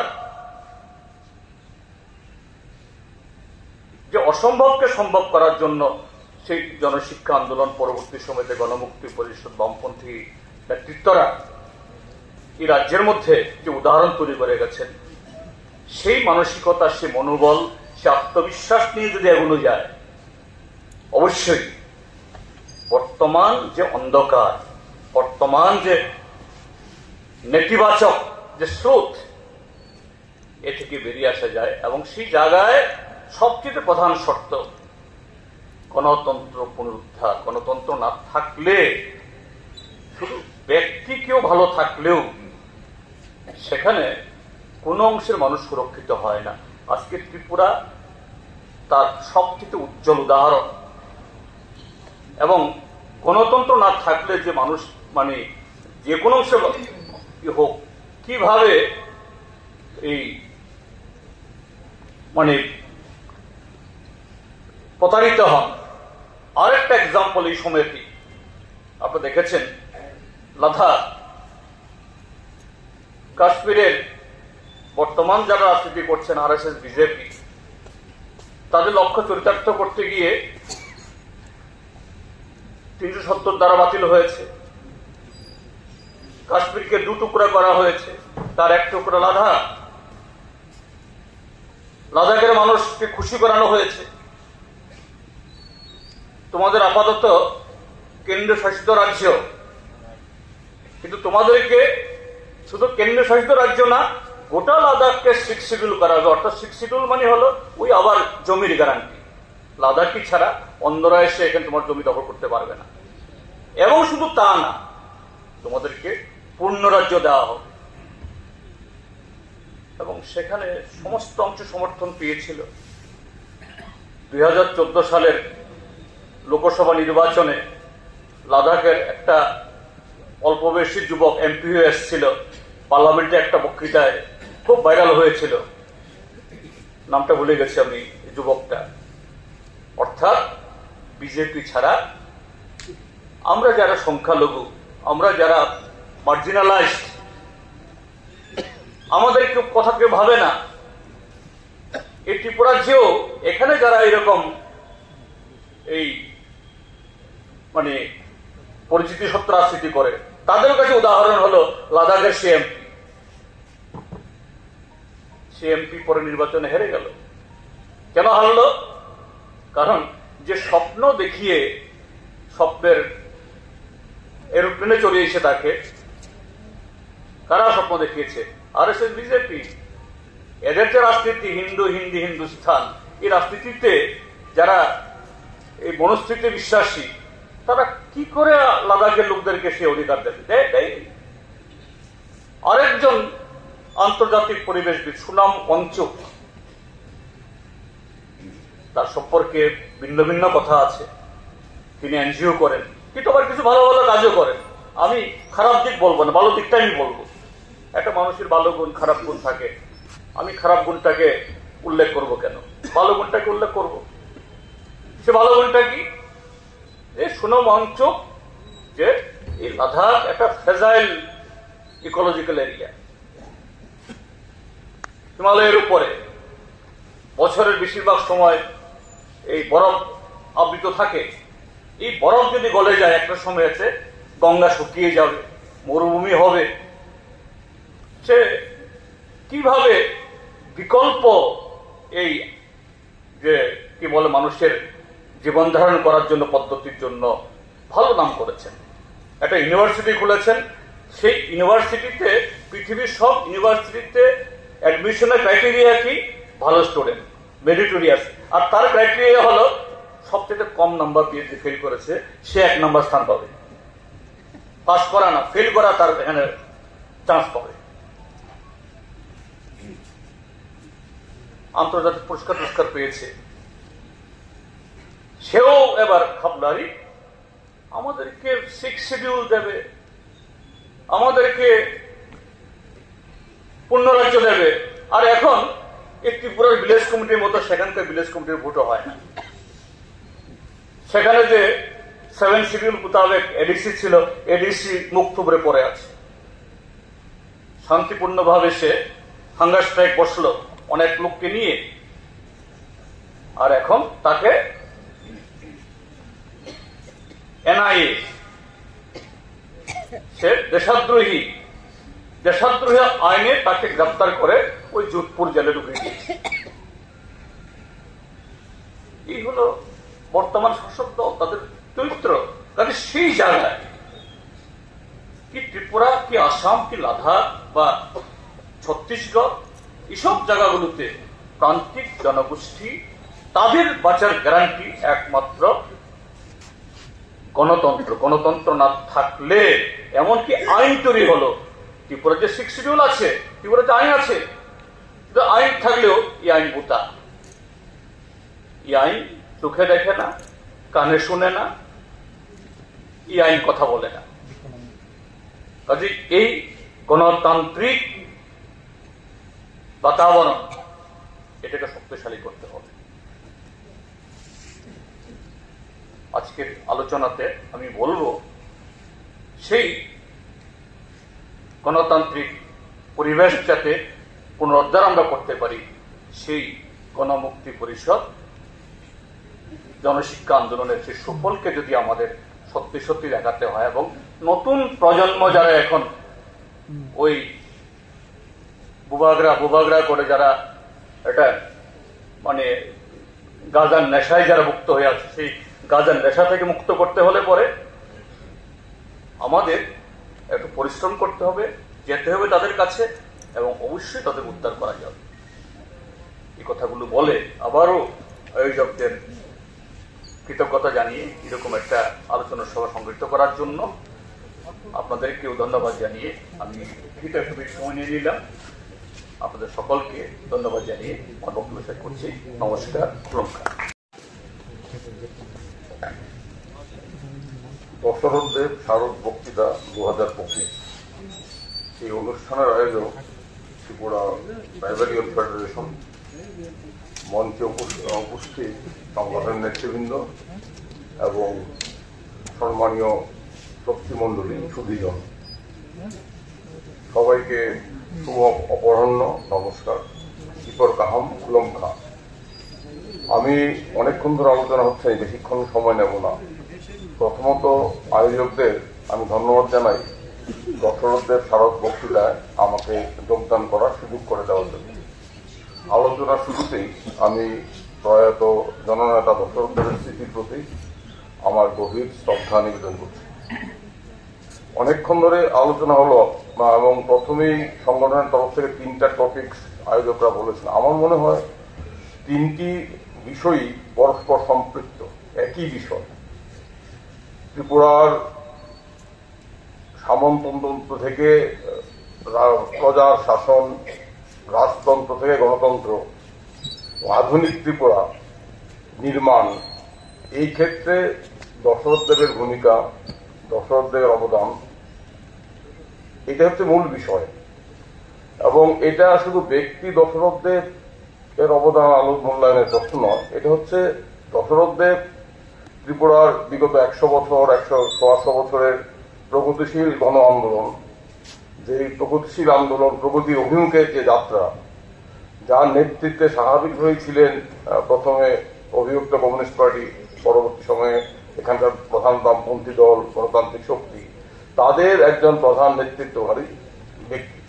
তো ত্রিপুরার ইতিহাসকে বাদ দিয়ে দশরথ দেবকে আলোচনা করা যাবে না। এবং দশরথ দেবকে যখন আলোচনা করবো, দশরথ দেবের অবদানকে যখন আমরা স্মরণ করবো, তখন সেটা কিন্তু ব্যক্তি দশরথ দেবের অবদানের চাইতেও তৎকালীন সময়ে যারা গণ আন্দোলনে অংশগ্রহণ করেছেন, যারা গণ আন্দোলনের নেতৃত্ব দিয়েছেন, তাদের সবার যৌথ অবদানকে স্মরণ করা। এবং দশরথ দেব তাদের প্রতিনিধি, তাদের অন্যতম প্রধান প্রতিনিধি হিসাবে আমাদের সামনে। কারণ ব্যক্তি ইতিহাসকে ছাড়িয়ে যেতে পারে না। ইতিহাস ব্যক্তি তৈরি করে, সময় ব্যক্তি তৈরি করে। ইতিহাসে ব্যক্তির ভূমিকা নির্ধারক, ভূমিকা অনেক সময় নেয়, কিন্তু সেটা সবসময় ইতিহাসের গতির সাথে সাযুজ্য রেখে। তাই দশরথ দেবকে আলোচনা করা, বিগত 100 বছরের ত্রিপুরার ইতিহাসকে তুলে ধরা, এবং সেই ইতিহাসে বামপন্থীদের প্রগতিশীল শক্তির অবদান, তারা কিভাবে কোন পথে সংগ্রাম করে এখানে এসেছেন, তার একটা মূল্যায়ন করা। এবং অতীত থেকে অতীতকে জানা, আজকে অতীতকে ভুলিয়ে দেওয়ার চেষ্টা হচ্ছে, অতীতকে বোঝা, আমরা কোথায় ছিলাম, কোথায় পৌঁছেছি, এবং কি কি বাধার বিরুদ্ধে আমাদের লড়তে হয়েছে, এবং অতীত থেকে শিক্ষা গ্রহণ করা। নিশ্চয়ই একজন মানুষের, একজন আন্দোলনের, একজন বিরাট ব্যক্তিত্বের জীবনে সবকিছু সাফল্য নয়, তার মধ্যে দুর্বলতা আছে, ব্যর্থতা আছে আন্দোলনের। সেগুলো থেকে শিক্ষা নিয়ে আগামী দিনে আমরা কি করে তাদের যে লিগাসি, তার উত্তরাধিকারকে বহন করতে পারবো, তার জন্যই বোধ হয় এই স্মারক বক্তৃতার আলোচনা করা, আয়োজনের প্রয়োজন, গুরুত্ব। আমি যেটা বলতে চাই যে ত্রিপুরা একটা ইউনিক এক্সাম্পল। একটা সারা ভারতবর্ষে এরকম উদাহরণ কিন্তু নেই। কেন বলছি? যে একটা রাজ্য, ছোট্ট রাজ্য, সেখানে দুটো জনগোষ্ঠী। একটি জনগোষ্ঠী হচ্ছে যাদেরকে আমরা উপজাতি বলি, কিংবা আদিবাসী বলি, কিংবা ইন্ডিজিনাস পিপুল বলি, এবং তারা এখনো জাতিসত্তায় বিকশিত হয়নি। আজকে আমি 70-75 বছর আগের কথা বলছি। এবং অন্যদিকে একটা উন্নত জাতিগোষ্ঠী, যারা ঐতিহাসিকভাবে এখানে ছিল এবং ঐতিহাসিক কারণে, দেশভাগের কারণে তারা এখানে এসেছে। এই দুটো জনগোষ্ঠীর মধ্যে, দুটো জনগোষ্ঠীর আশা আকাঙ্ক্ষা, স্বপ্ন, এর মধ্যে পারস্পরিক প্রতিদ্বন্দ্বিতা আছে। কারণ একটা অগ্রসরমান জাতিগোষ্ঠী, যার অর্থনীতি, যার সংস্কৃতি, যার ভাষা, যার সাহিত্য অনেক অনেক উন্নত। আর একটা জাতিগোষ্ঠী, যারা জাতিগোষ্ঠীর পর্যায়ে আসতে চাইছে, যারা ইতিহাসের অনেক চড়াই উত্তরায় অতিক্রম করে জাতি বিকাশের পর্যায়ে পৌঁছে যাচ্ছে। এই দুটো জাতিগোষ্ঠীর আশা আকাঙ্ক্ষার মধ্যে সমন্বয় রক্ষা করা, ব্যালেন্স রক্ষা করে ঐক্য রক্ষা করে এগিয়ে নিয়ে যাওয়া, এটা কিন্তু এই ধরনের উদাহরণ কিন্তু ভারতবর্ষের কোথাও নেই। ভারতবর্ষের কোথাও দেশ বিভাগের পর এই ধরনের পরিস্থিতি সৃষ্টি হয়নি। এরকম একটা কঠিন পরিস্থিতির মধ্যে এখানকার বামপন্থী আন্দোলন, দশরথ দেবদের, নৃপেন্দ্র কর্তীদের, অকুরদেব বর্মাদের, হেমন্তদেব বর্মাদের, সুধন্যাদেব বর্মাদের, অনেকে, আমি সবার নাম স্মরণ করার, নাম উল্লেখ করার প্রয়োজন, তাদেরকে একটা ব্যালেন্স রক্ষা করতে হয়েছিল। যে না, আমাদের এই যে দুটো জনগোষ্ঠী, তাদের স্বার্থ পরস্পর বিরোধী নয়। এখানে বাঙালি অংশের মানুষের দায়িত্ব আছে উপজাতিদের দাবি দেওয়ার প্রশ্ন, 4 দফা বলুন 6 দফা বলুন, তাদের দাবি দেওয়ার প্রশ্ন তুলে ধরা, তাদের দাবি দেওয়াকে নিজেদের দাবি দেওয়ায় পরিণত করা। ঠিক তেমনি উপজাতি কিংবা আদিবাসীদের দায়িত্ব আছে যারা এসেছেন তাদেরকে গ্রহণ করে দুই সম্প্রদায়ের মধ্যে ঐক্য রক্ষা করে ত্রিপুরাকে এগিয়ে নিয়ে যাও। এই কাজটা কিন্তু বামপন্থীরা, কমিউনিস্টরা করতে করেছে। অনেক চ্যালেঞ্জ হয়েছে, অনেক রক্ত ঝরেছে, অনেক প্রাণ গেছে, কিন্তু এই কঠিন কাজটাই ত্রিপুরাতে করার দায়িত্বটা বামপন্থীরা পালন করেছে বলে আজকে আমরা এখানে এসে পৌঁছেছি। আমরা ইতিহাস নিয়ে আলোচনা করার কিছুটা প্রয়োজন আছে। এখানে অনেক সময় দেখবেন ইতিহাসে বলা হয় ত্রিপুরা স্বাধীন রাজ্য ছিল। এটা তো যারা ইতিহাস নিয়ে একটু চর্চা করেন, আমি ইতিহাসবিদ নই, কিন্তু আমি মাঝে মধ্যে ইতিহাস নিয়ে কিছুটা চর্চা করার চেষ্টা করি। ত্রিপুরা স্বাধীন, এই কথার মধ্যে কিন্তু বিরাট ফাঁকি আছে। বলা হচ্ছে 1400 বছরের স্বাধীন ত্রিপুরা স্বাধীন ছিল না। ত্রিপুরা 1772 সনে ইস্ট ইন্ডিয়া কোম্পানি ত্রিপুরাকে দখল করেছিল এবং ত্রিপুরার রাজা তথাকথিত স্বাধীনতা নজরানা দিয়ে, সালামি দিয়ে তাকে রক্ষা করতে হয়েছিল। এটা কিন্তু ইতিহাস। এবং 1761 সনে রেলের লিগ এর পুরো লেফটেন্যান্ট মেথুকে 200 সৈন্য দিয়ে এবং 2টো বন্দুক দিয়ে ফেব্রুয়ারি 1761 সনে ইস্ট ইন্ডিয়া কোম্পানি পাঠিয়েছিল ত্রিপুরা দখল করার জন্য। ত্রিপুরার তৎকালীন রাজা ছিলেন রাজাধর মাণিক্য, তাকে পরাজিত করে ইস্ট ইন্ডিয়া কোম্পানি ত্রিপুরা দখল করেছিল। পরবর্তী সময়ে ত্রিপুরার রাজাদের সাথে ইস্ট ইন্ডিয়া কোম্পানির একটা চুক্তি হয়েছিল। সেই চুক্তি অনুযায়ী তারা ত্রিপুরাকে স্বাধীনতা দিয়েছিল নজরানার বিনিময়ে, সালামির বিনিময়ে। তৎকালীন সময় 1,11,091 টাকা নজরানা দিতে হয়েছিল ত্রিপুরা রাজাকে। একটা ইনস্টলমেন্টে দেওয়া সম্ভব হয়নি, খুব সম্ভবত 13টা ইনস্টলমেন্টে দিতে হয়েছিল। তো এবং আপনার ফিলিপ লিগকে ফার্স্ট প্রেসিডেন্ট অফ ত্রিপুরা নিযুক্ত করা হয়েছিল। আমরা কি পিছিয়ে যাই, 1872 সনে পলিটিক্যাল এজেন্ট নিয়োগ করা হয়েছিল। আপনারা যারা ত্রিপুরা ইতিহাস জানেন, report of the political agent, প্রতি বছর পলিটিক্যাল এজেন্ট এখানে হরিগঙ্গা বসাকোটে কোয়ার্টার ছিল, সেখানে থাকতো। পলিটিক্যাল এজেন্টের রিপোর্ট প্রতি বছর লন্ডনে যেত। সেই রিপোর্টগুলো পড়ে দেখবেন ত্রিপুরার রাজাকে তার রাজ পরিবারে কিংবা রাজ অন্দরে তার বার্ষিক খরচ কত হবে তার অনুমোদনও কিন্তু পলিটিক্যাল এজেন্টকে নিতে হতো, বাজেট পাস করে নিতে হতো। পলিটিক্যাল এজেন্টের রিপোর্টে প্রত্যেকবার বলা হতো যে রাজ অন্দরে রাজ পরিবারের অহেতুক খরচ হচ্ছে। অনেক বিরূপ প্রতিক্রিয়া আছে। এই রিপোর্টগুলো তো আর্কাইভে আছে, এই রিপোর্টগুলো আমার কাছে আছে, অনেকের কাছে আছে। 1872 থেকে 1947-48 অব্দি রিপোর্ট। এবং এই রিপোর্টগুলো ত্রিপুরাকে জানার জন্য এবং ত্রিপুরার স্বাধীনতা এটা ছিল একটা টেকনিক্যাল ইন্ডিপেন্ডেন্স। কার্যত ত্রিপুরার রাজারা ব্রিটিশ বর্ষতা স্বীকার করতে বাধ্য হয়েছিল নজরানা দিয়ে, সালামি দিয়ে, চাকলা রোশনাদের জমিদারির জন্য। আর ত্রিপুরা হিল ত্রিপুরা, প্লেন ত্রিপুরা, আর হিল ত্রিপুরার আয়তন 10,000 স্কোয়ার কিলোমিটার। আর যেটা চাকলা রোশনাদের জমিদারি, পরবর্তী সময় জমিদারি ছিল, একসময় যেটা ত্রিপুরার রাজারই অন্তর্গত ছিল, তার আয়তন 5,000 স্কোয়ার কিলোমিটার, অর্থাৎ হিল ত্রিপুরা প্রায় অর্ধেক, একটা বিরাট অংশ। সেখানে কিন্তু এই জমিদারি পরবর্তী জমিদারি দিল নজরানা দিয়ে। এবং 1872-এর রিপোর্টগুলো পড়লে এটা শুধুমাত্র ত্রিপুরাকে জানার জন্য প্রয়োজন। এবং পাশাপাশি এই রিপোর্টগুলো বলার প্রয়োজন শুদ্ধ ইংলিশ, কারেক্ট ইংলিশ। এইরকম কারেক্ট ইংলিশের রিপোর্ট কিন্তু এখনকার তো হয় না। এটা আপনারা দেখবেন। এই কারণে কেন আমি কথাগুলো বললাম, এই কথাগুলো বললাম যে একটা গল্প বলা হয় স্বাধীন ত্রিপুরা। কিসের স্বাধীন ত্রিপুরা? এটা তো ছিল খাঁচাই বন্দি স্বাধীনতা। ত্রিপুরার স্বাধীনতা ছিল খাঁচাই বন্দি স্বাধীনতা। এবং অনেক ম্যাকেনজি বলেছেন কেন সরাসরি ব্রিটিশ শাসনে এলো না। সেক্ষেত্রে বলা হচ্ছে ব্রিটিশরা, সাম্রাজ্যবাদী শক্তিরা, তারা চাইতো খাজনা, তারা ত্রিপুরার হাতি নিয়ে আগ্রহী ছিল না। তারা খাজনা চাইতো, তারা খাজনা পেত, তারা খুশি ছিল। এখন ত্রিপুরার সংস্কার, রাজারা সংস্কার করেছেন, এরও কিন্তু একটা কাহিনী আছে। রাজারা সংস্কার করেছেন, এর কতগুলো কারণও আছে। সামন্ততান্ত্রিক যে কোনো সামন্ততন্ত্র যে কোনো রাজার শাসনে নির্ভর করে দাঁড়িয়ে থাকে প্রজা শাসনের উপর, প্রজা থেকে খাজনা দেয়ের উপর। এবং ত্রিপুরা রাজারা এর ব্যতিক্রম ছিল না, সব রাজাই। এটাই রাজতন্ত্রের, সামন্ততন্ত্রের স্বাভাবিক ধর্ম, স্বাভাবিক অর্থনৈতিক নিয়ম। ত্রিপুরাতে শাসন সংস্কারের পেছনে অনেকগুলো কারণ ছিল। আমরা যদি 19 শতকে যাই, 19 শতকে দেখবো আমরা 19th সেঞ্চুরিতে ত্রিপুরাতে অনেকগুলো বিদ্রোহ হয়েছিল। কুকি বিদ্রোহ, ডিয়াং বিদ্রোহ, জামাতিয়া বিদ্রোহ, অনেকগুলো বিদ্রোহ হয়েছিল। সেই বিদ্রোহগুলো কিন্তু ব্রিটিশদের টনক নড়িয়েছিল। তারা ভাবলো এভাবে যদি ত্রিপুরার রাজাকে অনিয়ন্ত্রিত রাখা হয়, কোনো সংস্কার না করা হয়, সেক্ষেত্রে কিন্তু পরিস্থিতি খারাপ হবে। তার ফলেই কিন্তু 1871 সালে ব্রিটিশ এজেন্টরা ত্রিপুরা এলো এবং ত্রিপুরার রাজাদের সাথে ব্রিটিশ এজেন্টদের প্রচন্ড আলাপ আলোচনা হয়ে রাজাকে বাধ্য করা হলো তার শাসন সংস্কারে করার জন্য। এই যে ত্রিপুরায় যে রাজারা মন্ত্রী নিয়োগ করলো, উমাকান্ত রায় বাহাদুর উমাকান্ত দাসকে 1898 সনে ত্রিপুরার মন্ত্রী করা হলো, এটা তো ব্রিটিশের চাপে। ব্রিটিশরা বললো তোমার শাসন সংস্কার করতে হবে, শাসন সংস্কারের জন্য তারা বলে দিল মন্ত্রী নিয়োগ করো, খাস দেওয়ানি আদালত নিয়োগ করো। এই যে শাসন সংস্কার যেগুলো রাজারা করেছেন সেটা যতটা না প্রজা হিতে, তার চেয়ে অনেক বেশি ব্রিটিশদের চাপে।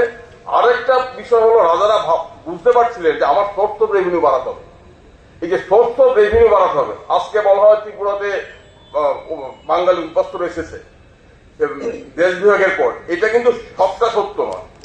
রাজারা কিন্তু 1400 শতক থেকে ত্রিপুরাতে বাঙালিদের আশাতে উৎসাহিত করেছেন। কেন উৎসাহিত করেছেন? রাজকর্ম পরিচালনা করার জন্য। রাজা রাজকর্ম পরিচালনা করার জন্য বাঙালিদের গৌড় এবং গৌড় থেকে রাট থেকে তারা এখানে এনেছেন, বাঙালি পণ্ডিতদের, হিন্দু পুরোহিতদের তারা এনেছেন। এটা তো 1400 শতক 1500 শতকের কাহিনী। তারপর রাজারা বুঝতে পারলেন আমার শুধুমাত্র চাকলা রোশনাবাদের জমিদারি আমার চলবে না, আমার যদি রাজবাড়ির ঠাটবাট বজায় রাখতে হয়, আমার যদি এখানকার কর্তা সম্প্রদায়ের অমিত বিলাস বেসন জারি রাখতে হয়, তাহলে আমাকে পার্মানেন্ট সোর্স অফ রেভিনিউ বাড়াতে হবে। এবং পার্মানেন্ট সোর্স অফ রেভিনিউ কিভাবে বাড়ানো সম্ভব? পার্মানেন্ট সোর্স অফ রেভিনিউ তখনই বাড়ানো সম্ভব যদি স্থায়ী চাষাবাদ চালু করা যায়। এবং ত্রিপুরার উপজাতিরা বিভিন্ন কারণে তারা স্থায়ী চাষাবাদে আগ্রহী ছিলেন না, তারা জুম চাষ করতেন, তারা স্থায়ী চাষাবাদের সাথে পরিচিত ছিলেন না। তখন কিন্তু রাজা দলে দলে, আপনি 1872 পরে পলিটিক্যাল এজেন্টের রিপোর্টগুলো পড়ুন, ত্রিপুরার গ্যাজেটগুলো দেখুন, সেখানে দেখবেন রাজা কিন্তু দলে দলে তৎকালীন পূর্ব বাংলা থেকে বাঙালি চাষিদের উৎসাহিত করতেন, ত্রিপুরা আসো, প্রথম 5 বছর নিষ্কর 5 কানি 7 কানি 10 কানি জমি নিষ্কর দিয়ে দিলাম, তোমরা ত্রিপুরায়। কেন নিয়ে আসছে? কারণ রাজা জানেন যদি ইনসেন্টিভ না দেওয়া হয়, এখন যেমন ত্রিপুরাতে শিল্প স্থাপন করতে গেলে ইনসেন্টিভ দেওয়া হয়, তৎকালীন সময় ত্রিপুরা রাজারও ইনসেন্টিভ দিতেন। কেন দিতেন? যদি ইনসেন্টিভ না দেওয়া হয় তাহলে এখানে কেউ আসবে না। আর আমি সাময়িক 2 বছর 3 বছর কর ছাড় দিলাম, তাকে নিষ্কর ভূমি দিলাম, কিন্তু এটা পরবর্তী সময় আখেরে লাভ হবে। এবং এটা রাজারা নিয়ে এসেছেন দলে দলে, এখানে এসেছে উদয়পুর এসেছে, এসেছে বেলুনে এসেছে, এসে তারা স্থায়ী চাষাবাদ করেছে এবং রাজার ত্রিপুরার রাজস্ব একটা স্থায়ী ভিত্তি তৈরি করেছে। তাহলে রাজারাই তো এখানে বাঙালি অংশের মানুষকে এনেছেন তাদের প্রয়োজনে বাঙালি অংশের মানুষদের এসেছেন। এবং ত্রিপুরা রাজবাড়ি, ত্রিপুরা রাজতন্ত্র বৈভব অনেকটাই নির্ভর ছিল চাকরা রোশনাবাদের জমিদারির উপর। এবং 1900 সনে ত্রিপুরার গ্যাজেটের একটা তথ্য, জমিদারি মানে প্রজাদের সাথে সত্ত্ব নিয়ে, জমির সত্ত্ব নিয়ে জমিদারের মামলা মোকদ্দমা। 1900 সনে কুমিল্লা আদালতে আইনজীবীদের মামলা খরচ দেওয়ার জন্য রাজকোষ থেকে 1 লক্ষ টাকা খরচ করা হয়েছিল। চিন্তা করুন, আজকে 2025, 1900 সনে রাজকোষ থেকে কুমিল্লা আদালতে কুমিল্লার আইনজীবীদের আইনি খরচ দেওয়ার জন্য, আইনি ফিস দেওয়ার জন্য 1 লক্ষ টাকা খরচ করতে হয়েছে। কারণ কতগুলো মামলা ছিল, পলিটিক্যাল এজেন্ট বলছে তুমি মামলা কমাও। আমি এই বিষয়গুলো আনলাম যে কুমিল্লার আইনজীবীরা অনেকটা নির্ভর ছিল রাজবাড়ির মামলার উপর। তো চাকলা রোশনাবাদ তো কুমারী প্রজা ছিল, এটা একটা গেল। আপনার এরপরে ত্রিপুরা সংস্কার হলো, রাজারা সংস্কার করলেন, এটা কিছুটা যুগের প্রয়োজনে ব্রিটিশদের চাপে সংস্কার হলো। এবং ত্রিপুরাতে দ্বিতীয় বিশ্বযুদ্ধের সময়, এর আগে থেকেই ত্রিপুরাতে জাতীয়তাবাদী আন্দোলনের প্রভাব, নভেম্বর বিপ্লবের প্রভাব ত্রিপুরাতে এসে পড়ছিল। আমরা দেখছি একটা তথ্যতে 1940-এ ত্রিপুরায় আগরতলায় রিক্সা শ্রমিকদের নিয়ে প্রথম মে দিবস উদযাপিত হয়েছিল। এটা কিন্তু ঐতিহাসিক তথ্য। 1940-এ ত্রিপুরার আগরতলায় রিক্সা শ্রমিকদের নিয়ে মে দিবস উদযাপিত হলো। এখানে আলোচনা এলো ত্রিপুরার ভারত মুক্তি। তো এর আগে আপনার এখানে ত্রিপুরা রাজ্য গণপরিষদ গঠন করা হয়েছিল, ত্রিপুরা রাজ্য গণপরিষদ, প্রজামঙ্গল সমিতি, পরবর্তী সময় জনশিক্ষা সমিতি। এটা একটা ঐতিহাসিক ঘটনা। 1945-এ জনশিক্ষা সমিতি, এবং জনশিক্ষা সমিতির প্রথম যে তার যে ম্যানিফেস্টো কেন জনশিক্ষা সমিতি, এটা কিন্তু রচনা করেছিলেন প্রয়াত দশরথ দেব। এবং জনশিক্ষা সমিতির মূল লক্ষ্য ছিল কি, তারা কিন্তু তৎকালীন সময় কোনো রাজনৈতিক স্লোগান তুলেননি, সংগত কারণেই তুলেননি।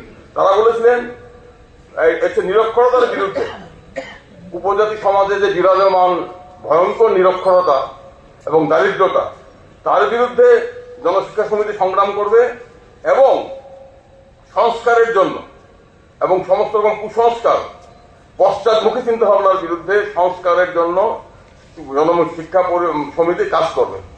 এই জনশিক্ষা সমিতি পরবর্তী সময়ে ত্রিপুরাতে শিক্ষা প্রসারে ব্যাপক আন্দোলন গড়ে তুললো, স্কুল করলো। এই যে স্কুলগুলির স্বীকৃতি দানের ক্ষেত্রে এখানে জিতেন বাবু উল্লেখ করেছেন, যতটা রাজার ইচ্ছা ছিল তার চেয়ে বেশি ভূমিকা ছিল মেজর ব্রাউনের। তিনি তৎকালীন ত্রিপুরার শিক্ষামন্ত্রী ছিলেন, তারই উদ্যোগে কিন্তু এইগুলোকে স্বীকৃতি দেওয়া হলো। পরবর্তী রাজা এলেন, রাজা কিন্তু এই যে নিপীড়ন করলেন, সবটাই আমরা দেখি। তাহলে রাজতন্ত্র, কোন রাজা ব্যক্তিগত ভালো হতে পারেন, এগুলো অন্য বিষয়, কিন্তু রাজতন্ত্র কোনোদিন প্রজার মঙ্গল করে না। রাজতন্ত্র সবসময় প্রজা শোষণের উপর দাঁড়িয়ে থাকে। রাজতন্ত্রের সাথে গণতন্ত্রের এখানেই পাড়ায়। রাজতন্ত্র হচ্ছে রাজার শাসন, আর গণতন্ত্র হচ্ছে প্রজা নয়, নাগরিকদের শাসন, নাগরিকদের নির্বাচিত সরকারের শাসন।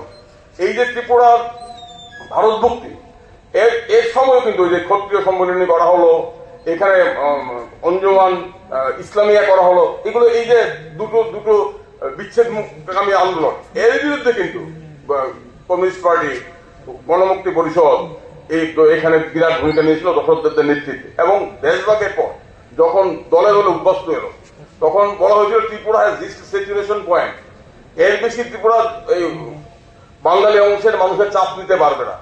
তখন কিন্তু দশরথ দেবদের নেতৃত্বে উপজাতি গণমুক্তি পরিষদ কিংবা কমিউনিস্ট পার্টি, তারা কিন্তু এই বাঙালি উদ্বাস্তুরা যারা দেশভাগের শিকার এবং যারা বৃহত্তর অর্থে ত্রিপুরা রাজ্যেরই প্রজা ছিল, তাদের কিন্তু গ্রহণ করেছিল, তাদের কিন্তু সাদরে গ্রহণ করেছিল। তৎকালীন সময়ে বলা হতো যে কমিউনিস্ট পার্টি হচ্ছে ট্রাইবেলদের পার্টি।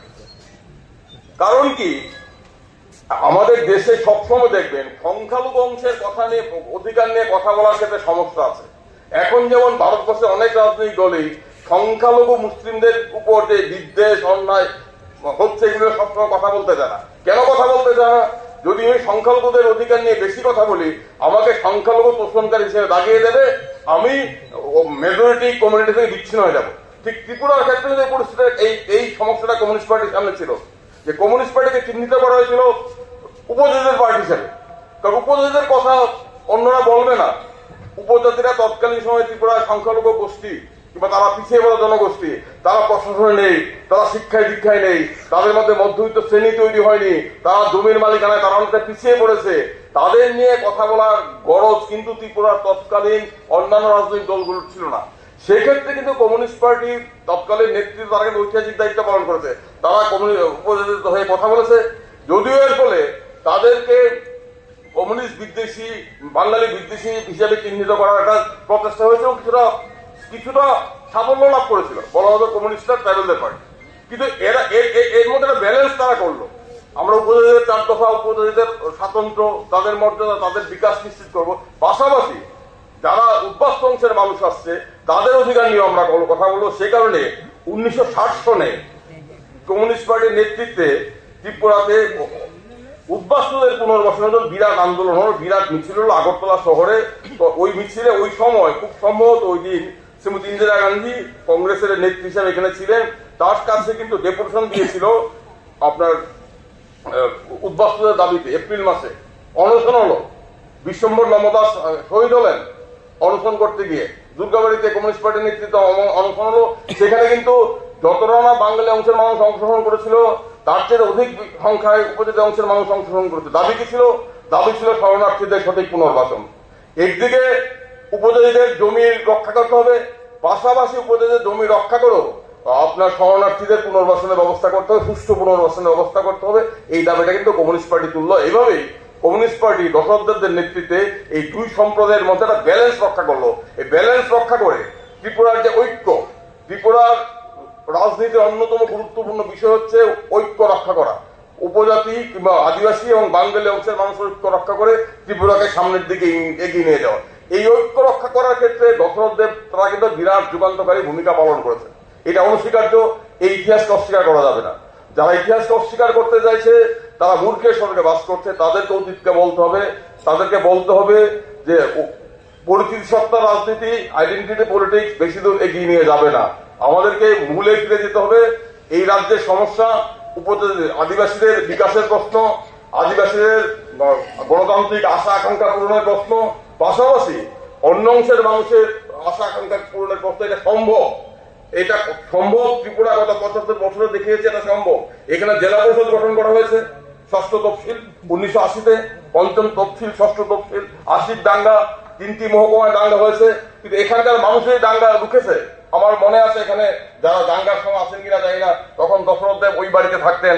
তখন দশরথ দেবকে কিভাবে সাম্প্রদায়িক শক্তি তাকে আক্রমণ করেছিল, ব্যক্তি দশরথ দেবকে, এবং তাকে রক্ষা করার জন্য ছাত্র যুবরা দশরথ দেবের বাড়িতে রাতের পর রাত পাহারা দিয়েছিল, বাঙালি উপজাতি সমস্ত অংশে ছাত্র যুবরা। এবং আমরা দেখেছিলাম যে দাঙ্গাকে রোখা সম্ভব। তৎকালীন বামফ্রন্ট সরকার ছিল বলে এই দাঙ্গাকে 3টি মহকুমার বাইরে সরাতে দেওয়া হয়নি। দাঙ্গার খত খুব দ্রুত শুকুনোর ক্ষেত্রে কমিউনিস্ট পার্টি, মার্ক্সবাদী কমিউনিস্ট পার্টি এবং অন্যান্য বামপন্থী দল, প্রগতিশীল মানুষ, গণতান্ত্রিক মানুষ অত্যন্ত বলিষ্ঠ ভূমিকা পালন করেছে। এবং এই যে ঐক্য, এই ঐক্যকে ভাঙার জন্যই বারবার 1980-র বিজয় রাঙ্কল, এখন উনি সাধু হয়ে গেছেন, তার টিএনপির নেতৃত্বে কত খুন হয়েছে 1988। পরবর্তী সময়ে আমরা জানি কি হয়েছে। আমার মনে আছে 1988 সনে যখন এটিএফ তৈরি হচ্ছে, একদিকে 1988-তে কংগ্রেস নিউজের সরকার এসেছে, তাদের বিরুদ্ধে একটা অংশ পর্যন্ত যুবক অস্ত্র তুলে নিচ্ছে, মাঝে মধ্যে নতুন এটিএফ এর খবর আসছে। তখন কিন্তু আমার যদি ভুল না করি, দশরথদের স্বনামে ডেইলি দেশের কথা একটা আর্টিকেল লিখছিলেন। সেখানে কিন্তু দশরথদের সতর্ক করে বলে দিয়েছে অস্ত্র পথ নয়। যারা এটিএফ করছে, যারা এটিএফ নিয়ে জঙ্গলে চলে যাচ্ছে, যারা অস্ত্র হাতে মনে করছে অস্ত্র ছাড়া সম্ভব নয়, তারা কিন্তু ভুল করছে। আমার এখনো এই লেখাটার কথা মনে আছে, কারণ একটা এই লেখাটা অশনি সংকেত। আগামী দিনে যে এটিএফ এই সাম্প্রদায়িক বিচ্ছিন্নতাবাদী সন্ত্রাসবাদী গোষ্ঠীটা বড় বিপদ হিসেবে দেখা দেবে, এটা কিন্তু দশরথদেব উপলব্ধি করতে পেরেছিলেন বলেই তখন কিন্তু আমরা অনেকেই মনে মনে এই এটিএফ কে মনে মনে স্বাগত জানাচ্ছি। একটা কিছু হচ্ছে তো, একদিকে উপজাতি সমিতি, কংগ্রেসের সন্ত্রাস, এই বিরুদ্ধে এটিএফ, যাই হোক তারা তো কিছু করছে। কিন্তু দশরথদেব কিন্তু দেশের কথা একটু সময়োপযোগী একটা প্রবন্ধ লিখে সতর্ক করছিলেন যে না, এটা সন্ত্রাস নয়, এটা রাস্তা নয়। যে সমস্ত যুবক অস্ত্র হাতে নিয়েছে, তোমরা অস্ত্র ছাড়ো, তোমরা গণ আন্দোলন, গণতান্ত্রিক আন্দোলনকে পথে ফিরে আসো। এই দেশে, এই রাজ্যে পরিবর্তন সম্ভব দুই অংশের মানুষের ঐক্য রক্ষা করে। বিচ্ছিন্নতাবাদী আন্দোলন দিয়ে পরিবর্তন আনা যাবে না, এতে রক্তপাত হবে। আমরা ঐক্য রক্ষা করে ত্রিপুরাকে অন্ধকার মুক্ত করব। এই ভবিষ্যৎবাণী, এই সংকেত দশরথদেব দিয়েছিলেন। যদিও তারা যারা অস্ত্র নিয়েছিল, যাদের নেতৃত্বে তারা, যাদের ইশারায় তারা চলছিল, তারা সেই সতর্কবাণী স্বাভাবিক তারা খেয়াল করেনি, তারা কান দেয়নি। পরবর্তী সময় আমরা দেখেছি কত রক্তপাত হয়েছে ত্রিপুরাতে। কিন্তু এর বিরুদ্ধে দাঁড়িয়ে দশরথদেবদের নেতৃত্বে ত্রিপুরার মানুষ লড়েছে। তাই আজকে আমি দশরথদেবকে শ্রদ্ধা জানাবো, এবং দশরথদেবকে শ্রদ্ধা জানানোর মধ্য দিয়ে আমি গত 70-80 বছর ধরে যারা এই রাজ্যে দুই অংশের মানুষের লড়াইকে রক্ষা করা, ঐক্য রক্ষা করে, অনেক নাম জানা আমার এক্ষুনি মনে পড়ছে নীলবর্ণ কলুইয়ের নাম, এবং অনেক নীলবর্ণ কলুই আছেন যারা উপজাতি জাতি ঐক্য রক্ষার জন্য বুকে রক্ত ঢেলে দিয়েছেন অনেক। তাদেরকে আমরা স্মরণ করব। এবং বর্তমানে যে চ্যালেঞ্জ আমাদের সামনে উপস্থিত হয়েছে, এই চ্যালেঞ্জ মোকাবিলা করে ত্রিপুরা একটা উদাহরণ সৃষ্টি করবে দুই অংশের মানুষের ঐক্য রক্ষা করে, দুই অংশের মানুষের আশা আকাঙ্ক্ষা, গণতান্ত্রিক আশা আকাঙ্ক্ষাকে অ্যাকোমোডেট করে ত্রিপুরা এগিয়ে যাবে। অতীত থেকে শিক্ষা গ্রহণ করে, অতীতের ব্যর্থতা খোলা মনে স্বীকার করে, ব্যর্থতাকে শিক্ষা নিয়ে আমরা, তাহলে আমাদের আলোচনা সবার সার্থকতা। শুধুমাত্র অন্ধস্থাপকতা করে কাজ হবে না, আমাদের খোলা মনে অতীতকে আলোচনা করতে হবে। অতীতের দিকপাল নেতাদের যে সাফল্যগুলোকে আমাদের নিজেদের মধ্যে নিতে হবে, এবং তাদের ব্যর্থতা থেকে আমাদের শিক্ষা গ্রহণ করতে হবে। তবেই বোধ হয় প্রকৃত শ্রদ্ধা, প্রকৃত ভালোবাসা জানানো সম্ভব হবে। এই কথা বলে আমি আবারও সবাইকে ধন্যবাদ জানিয়ে, প্রয়াত দশরথদেব সহ ত্রিপুরার অসংখ্য মানুষ যারা গত 75-80 বছরে এই রাজ্যের প্রগতিমুখী উত্তরণে জীবন দান করেছেন, আত্মত্যাগ করেছেন, তাদের সবাইকে নতশিরে নমস্কার জানাই। ধন্যবাদ। দশরথদেব স্মৃতি বক্তৃতা শেষ হলো। সমস্ত আলোচনা হয়েছে, রাজ্যের অতীত ইতিহাস, বর্তমানে কি পরিস্থিতি সবাই বললেন। ডক্টর বুদ্ধরাই দেববর্মা, জিতেন্দ্র চৌধুরী এবং আইনজীবী পুরুষোত্তম রায় বর্মন যে বিষয়গুলি বললেন তার নির্যাস হচ্ছে যে এই রাজ্যে দাঁড়িয়ে জাতি উপজাতিদের যে সংস্কৃতি তাকে এগিয়ে নিয়ে যেতে হবে, তাহলেই এই অবস্থায় ত্রিপুরা রাজ্যের আর থাকবে না, ত্রিপুরা রাজ্য আরো অনেক অনেক এগিয়ে যাবে। যে তথ্য সমৃদ্ধ বক্তব্য এখানে রাখা হয়েছে তা ধারণা করা হচ্ছে বললে ভুল করা হবে। নিশ্চিত যে এই রাজ্যের অগ্রগতির ক্ষেত্রে আজকের এই দশরথ দেব মেমোরিয়াল বক্তৃতা নিশ্চিতভাবেই নতুন পথ দেখাবে। আজকে এইটুকুই থাক, সবাই ভালো থাকবেন, সুস্থ থাকবেন, সকলকে নমস্কার।